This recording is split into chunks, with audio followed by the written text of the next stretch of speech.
1974. La guerre du Vietnam prend fin, Nixon démissionne à la suite du Watergate, Coppola gagne la Palme d'Or avec Conversation secrète et réalise dans la foulée la suite du Parrain. Mais sort aussi au cinéma Massacre à la tronçonneuse et Dark Star.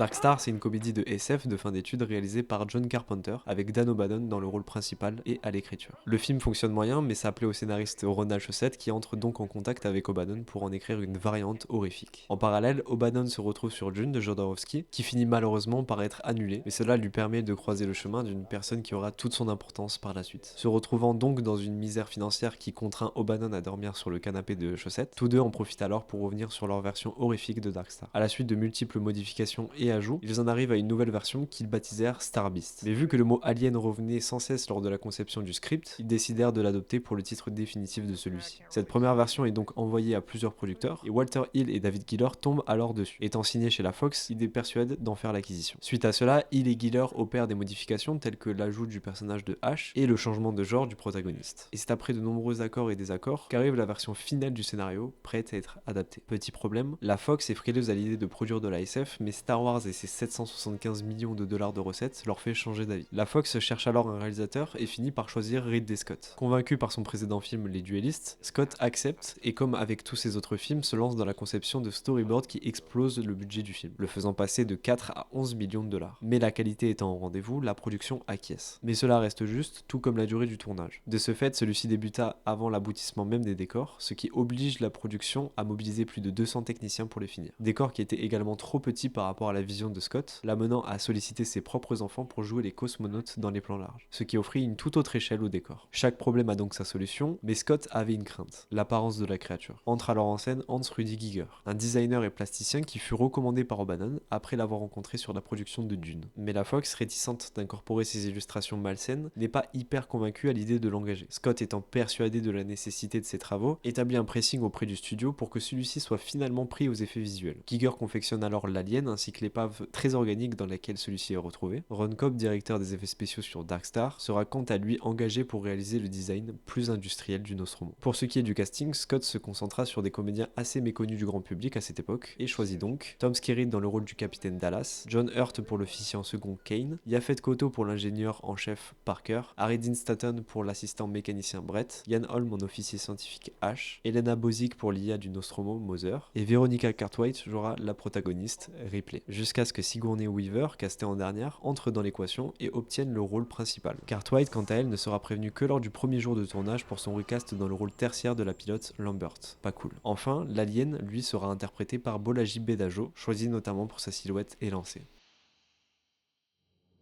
Lors d'un voyage de routine, l'équipage du vaisseau Nostromo est réveillé de son sommeil cryogénique par un signal inconnu provenant d'une lune désertique. En l'explorant, ils y découvrent un gigantesque vaisseau extraterrestre et une salle remplie d'œufs. L'un d'eux libère une créature qui s'accroche au visage de Kane, le laissant dans un coma artificiel. De retour à bord, celui-ci est examiné et quelques jours plus tard, la créature meurt en le libérant. Kane semble se rétablir, mais lors d'un repas, le résultat de cet événement surgit de son ventre, tuant Kane pour laisser place au 8e passager. L'alien s'échappe, grandit et commence à éliminer un à un les membres d'équipage.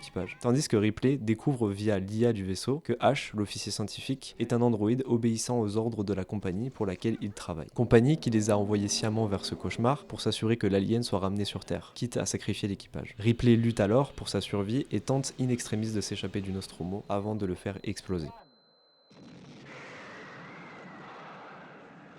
Tout d'abord, il y a une véritable allégorie cauchemardesque autour du viol et de l'altération du corps qui s'émane de l'alien. En effet, lorsque la créature s'accroche au visage de Kane, celle-ci introduit un long tube dans sa gorge, ce qui inverse le schéma classique du viol en le faisant subir à un homme, brouillant les codes de domination sexuelle. De plus, quand la créature éclot en explosant la cage thoracique de Kane, c'est une véritable naissance forcée et brutale qui symbolise la peur d'un accouchement douloureux et d'une perte totale de contrôle de son propre corps. Ajoutez à ça les designs de Giger, qui, dans l'apparence de l'alien et le vaisseau dans lequel il est retrouvé, a volontairement incorporé des formes organiques évoquant des organes génitaux féminins et masculins, comme avec sa double bouche qui pénètre littéralement ses victimes pour les tuer. Ainsi, il représente une horreur bien plus intime qu'un simple monstre de SF, incarnant une entité qui viole, parasite et transforme ses victimes. D'ailleurs, durant le film, Ash qualifie l'alien d'organisme parfait, car il tue, se reproduit et survit, contrairement à l'humain qui est devenu atrophié par une technologie qui s'est retournée contre lui. Ainsi, la seule chose sur laquelle ils peuvent compter et qui fait de l'humanité ce qu'elle est, son intellectualité. De plus, le design de l'alien ne fait que confirmer les dires de Ash avec cet aspect biomécanique qui lui offre un équilibre parfait entre l'humain et leurs outils. Enfin, le mode de reproduction de l'alien est fortement inspiré de la guêpe appelée en anglais Darwin Wasp. Ce dernier, ayant écrit à leur sujet, a dit « Comment croire en un dieu bienveillant quand l'on sait que cette créature existe. Amen ». Alors qu'à l'époque les rôles féminins étaient généralement réduits à ceux de victimes ou de sex symboles, Ripley est au contraire une héroïne forte, rationnelle et pragmatique, défiant non seulement l'alien, mais aussi les stéréotypes du genre. Le film s'amuse à déjouer les attentes du spectateur en nous laissant croire que Tom Skerritt, acteur le plus connu du casting en 79, est le personnage principal, pour qu'au final, il disparaisse qu'à la moitié du film. Une pirouette scénaristique recyclée quelques années plus tard avec Drew Barrymore dans Scream. De même par ailleurs avec le personnage de Parker et toujours de Dallas, qui semblent être les figures d'autorité et de force, protégeant même Ripley à 2 reprises. Cependant, à mesure que le film progresse, celle-ci prend les décisions, fait preuve de responsabilité et finit par dessouder à elle seule la créature, déconstruisant ainsi les archétypes masculins et féminins. Le capitalisme est également un thème sous-jacent qui se manifeste à travers la compagnie Weyland-Yutani, entreprise dont on connaît le nom qu'à partir du deuxième film, une omission qui met en évidence l'universalité du capitalisme. Ainsi, l'on découvre que la compagnie est à l'origine de ce cauchemar, allant jusqu'à sacrifier l'équipage du Nostromo pour assurer la mission demandée à Ash. Android est représentation de la loyauté aveugle envers l'entreprise, peu importe les conséquences humaines. Une approche utilitariste qui montre que, dans le système capitalisme représenté par Yutani, la vie humaine n'a qu'une valeur marginale face aux gains économiques et l'exploitation de nouvelles ressources. Ainsi, Mother, l'intelligence artificielle du Nostromo, devient en quelque sorte une mère protectrice pour l'alien. De plus, la critique anticapitaliste se manifeste aussi et à travers différents personnages du film. Par exemple, Parker et Brett, étant des mécaniciens, sont caractérisés par les couleurs bleues présentes sur leur tenue, rappelant les bleus de travail. Des postes hiérarchiquement sous-considérés qui mènent ces personnages à parler sans cesse de leurs revenus, jugés inférieurs par rapport à leur travail. Mépris que l'on retrouve aussi lors de cette scène.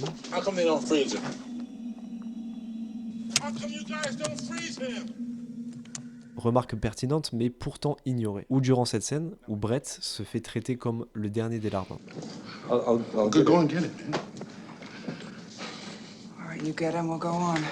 Quant à Dallas, pourtant capitaine du Nostromo, reste très passif, lassé, presque fataliste face aux événements, comme si la compagnie l'avait précisément choisi pour ça. Et cela est parfaitement résumé dans cette scène.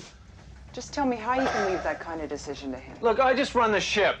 Anything that has to do with the science division, Ash has the final word. How does that happen? It happens, my dear, because that's what the company wants to happen. Since when is that standard procedure? Standard procedure is to do what the hell they tell you to do. Réplique qui scelle à ce moment-là le destin des personnages. Enfin, cette lutte des classes est aussi retranscrite jusqu'au décor du Nostromo, qui indique, outre le fait de sa verticalité représentant la hiérarchie de l'équipage, que l'environnement appartenant aux niveaux les plus inférieurs sont plus sombres et moins sophistiqués, conçus notamment avec des morceaux de bombardier pour les rendre plus déstructurés, contrairement aux ponts supérieurs qui, quant à eux, sont plus lumineux et élaborés. Le réalisme dans Alien est un élément clé dans l'efficacité et la crédibilité du film. Et cela se manifeste à travers de nombreux détails tels que ces panneaux arborant des pictogrammes entièrement inventés par Ron Cobb qui illustrent le système de sécurité du Nostromo. Ou bien cette photo de Jones lorsqu'il n'était qu'un chaton, offrant un véritable passé à l'équipage. Mais cela se retrouve également à travers des éléments capturés lors du tournage, comme avec ce passage où le cadreur se mange littéralement Sigourney Weaver, capturant ainsi cette réaction. Réaction qui pourrait laisser croire qu'elle regarde si l'alien la pourchasse, mais qui en réalité montre juste Weaver cherchant Scott du regard pour savoir si la prise continue. Cette envie de réalisme dégouline aussi à travers les décors de l'épave dans laquelle sont retrouvés les œufs, qui avaient été confectionnés à base de vrais os séchés. De même pour l'alien, où des préservatifs avaient été utilisés pour réaliser sa bouche, ainsi qu'un véritable crâne humain pour élaborer sa tête, rendant ces détails plus texturés, palpables et convaincants. Par ailleurs, pratiquement tous les effets, hormis les fonds bleus donnant sur l'espace, ont été réalisés en practical, poussant davantage le réalisme capturé sur la pellicule. L'un des points d'orgue du film est aussi et surtout ses visuels. Roger Christian, DA sur le film et initié sur Star Wars, eut par exemple l'idée d'incorporer des écrans d'ordinateur à faible résolution derrière les parois du Nostromo pour provoquer ce délicieux aspect rétro-futuriste qui constitua cette ambiance délétère. Ajoutez à ça les décors glauquissimes de l'épave, le fait que les environnements tous confondus soient toujours étroits, le plafond et le sol étant souvent dans le cadre, cela obligeait les acteurs à baisser leur tête, provoquant très facilement ce sentiment d'étouffement presque claustrophobique.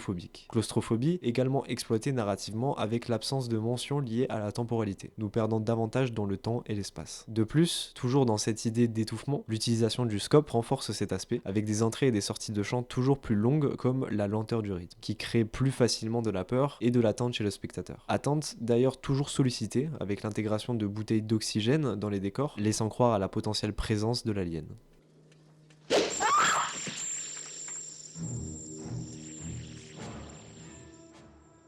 Et l'un des points les plus importants du film, et qui fait plus de la moitié du taf, c'est son empreinte sonore signée Ben Burtt. En effet, l'alien est accompagné d'un sound design qui apporte de la richesse à bon nombre d'éléments du film, comme par exemple l'éclosion de l'œuf, les cris de l'alien,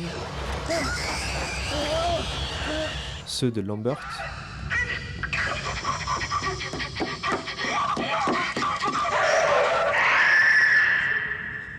ou bien ceux de H lorsqu'il dysfonctionne.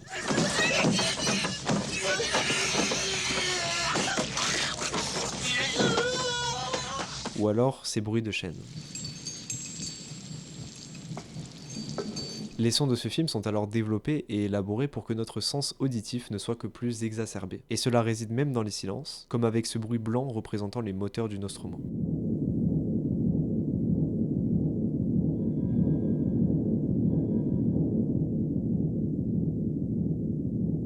Ou lors de cette scène qui nous montre à quel point l'alien est aussi silencieux que la mort.